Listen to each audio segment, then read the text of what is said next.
All right, you guys ready for Chapter 8 in Stat? Here we go. 4 plays. That's all you need to know how the game went. The first happened right after Jammer won the opening tip. He didn't win it by much. Basically, it was the difference between being able to dunk and being able to slam the ball into the rim. Anyway, he tipped it back to a kid named Danielle. We knew from the game we'd watched that this kid was the main ball handler. He was a little bit bigger than Deuce, but it didn't look like he was quite as fast. Deuce was on him tight, but here's the thing. Danielle wasn't trying to score. He worked it around until he had a clean passing lane, then fired it to Jammer.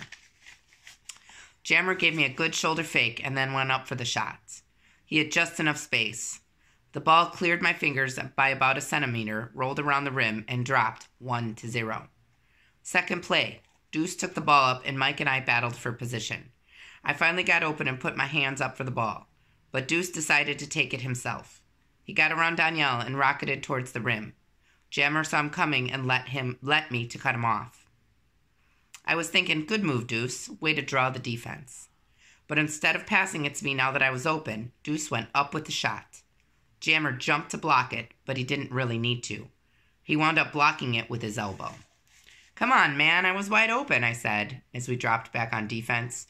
Yeah, that sounds familiar, he said. He said the same thing to me a bunch of times today. Third play. They worked the ball down to a kid named Dave. Mike was in a good position, but he took his time and backed in towards the basket. I started shading over that way. He gave Mike a little shimmy and turned to this left with the ball. That was the side I was on, so I shot over to make the block. But he didn't go up with it. He bounced it up to Jammer, who had just left, and you can bet he went up with it, 2-0. Fourth play. Deuce worked it with Mike down low. Now I'm thinking, okay, cool, we're going to run the same thing. So I edge over towards him, but on offense now. If Jammer leaves me to help out, Mike can pass it to me. If Jammer stays on me, Mike can take the shot. So what happened? Mike goes into his move, Jammer jumps out, and Mike takes the shot anyways. It wasn't a total disaster, but only because we got lucky. There was a scramble for the ball after the block, and I came up with it. Deuce was clapping his hands for the ball, yelling, reset, reset. I just looked at him like, you must be tripping. I was one-on-one with Jammer, so I brought out one of my best moves. I gave him a quick first step with my right foot and ducked my shoulder, like I was going to try to get by him. He took a quick step back like he believed me. Then I went up as high as I could for a jumper.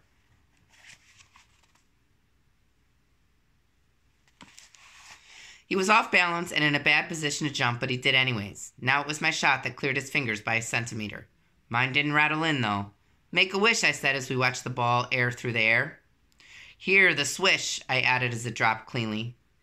He gave me a nod and headed up the court. It was just 2-1, but 4 plays in, I think we both knew how this was going to go. His team was feeding him the ball at every opportunity. My team was treating the ball the way wolves treat meat, everyone fighting for it. His team was drawing the defense and dishing, and mine was just drawing the defense. Working 9 to 5, said Jammer as his team went up 9 to 5. There were 2 points away from being tourney champs, and we were 2 points away from being tourney chumps. As we ran down the court, I just went ahead and said it. I'm the best player on this team. You've got to give me the ball. I've never said that to the team before. I think Mike and Deuce both knew it, and we boasted and talked trash all the time, but no one had ever just flat out said it like that. A weird look flashed across Deuce's face, and he nearly lost his dribble. He didn't lose his dribble, but we definitely lost the game. Jammer's team won 11 to 7. He'd scored 8 out of his team's points, and I've scored 5 of my team's. They celebrated at midcourt and soaked up some cheers from the crowd. We walked off the court, shaking our heads. I spotted Junior and headed his way. The first thing he said to me was, "Behind you, Stat."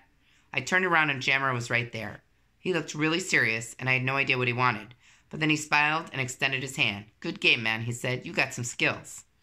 "Thanks, you can fly," I said. "Sure flew over us." He shrugged and looked down. "I had a little more help than you," he said, quiet enough that only we could hear. Now it was my turn to shrug.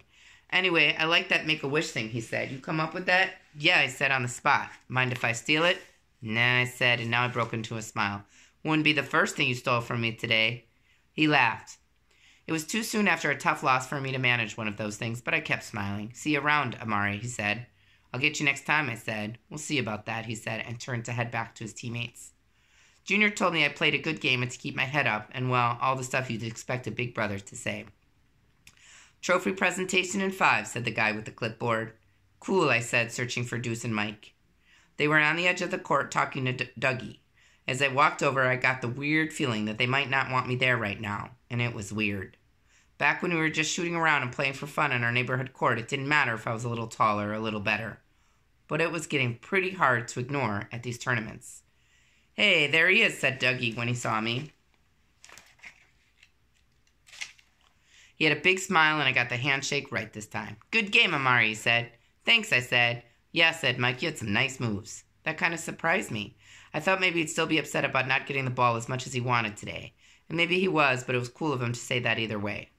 Definitely did your part, said Deuce with a little shrug. That was cool, too. It reminded me of how we were walking around together like we owned the place before the game started. We all played hard, I said, all day. Yeah, said Deuce, we'll do better next time. When's the next tourney again, said Mike. The 14th, said Deuce, and he turned to me. You're in, right? Caught me off guard. The 14th was next Saturday.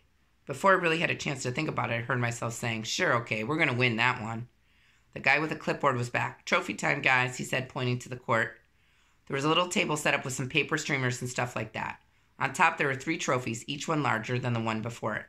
I guess ours is the one in the middle, said Mike as we headed towards the table. The Mama Bear, I said. Big Man and the Shoelace Twins were headed for the table, too. I was glad they won the 3rd place game. We said hi to them, and they stood around waiting for Jammer and his crew to make their way to the court. They were busy being congratulated by just about everyone, and finally they appeared. They collected a few last high fives at the edge of the court and jogged out to us. The guy who'd been sitting at the scorer's table started speaking into a microphone. He said a lot of nice things about the organizers and volunteers and teams and outstanding young athletes. I guess they'd raise a bunch of money for charity, which was cool. Then he started handing out the trophies. He had some nice things to say to us, too, and I appreciated it. But basically what it came down to was this. Better luck next time. It's pretty nice, though, I said as we walked off the court with our Mama Bear trophy. Definitely the nicest one yet, said Mike, who was holding it. Here, you carry it, he said to Deuce. It'll look bigger that way. Mike and I started laughing. Deuce not so much. Yeah, ha, ha, ha, he said. Our next one will look bigger because it'll have a big first place on the top. Great, we'll hold you up so you can see it, I said. Even he laughed at that one. Seriously, though, he said, we've got to get some good practices in before the 14th. Maybe we can get Dougie to go so we can run some 2-on-2 again, said Mike. That was a good idea, but someone called my name before I could say so. Yo, Amari, I heard. I thought maybe Dad had showed up a little late, but when I looked up, it was overtime. Whoa, said Deuce. He knows your name? Guess so, I said, trying not to smile too wide. I jogged over to where he was standing. Overtime, Mr. Tanner, I said. It's really an honor to meet you. You can call me Omar, he said, smiling. I wasn't sure I could. I'd been raised on sirs and ma'ams and misters and misses. Sorry about, the score, I said. You did your part, he said. Thanks, that's what people keep saying.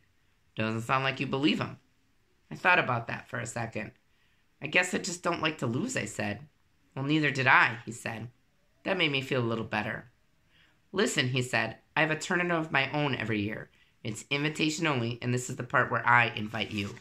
He handed me a postcard, and it had a sweet photo of Overtime back in his prime soaring through the air for a monster jam.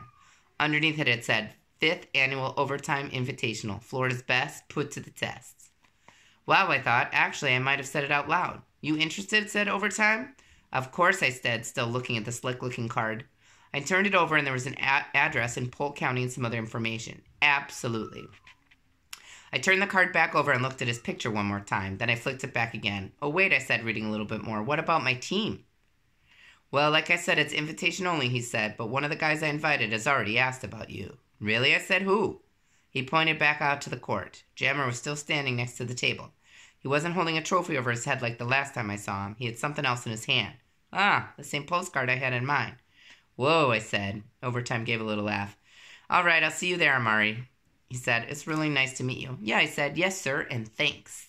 My smile was so wide as he walked away that I felt it pushing my ears higher on my head. If I was going to be on the same court as Jammer again, I was glad it would be as his teammate. And it was cool to know that he felt the same way. Then I finished reading the card and my ears fell back to where they started. When I heard Stinker slapping the ground behind me, I slipped the card in my pocket and turned around. What did he say? Said Deuce. Yeah, what? Said Mike. He said, it was nice to meet me, I said. Really? Said Deuce. Wow. Cool, said Mike. And it was true. He did say that. It wasn't all he said, of course, but I wasn't sure how to tell him about that part yet. I wasn't even sure what I was going to do about it.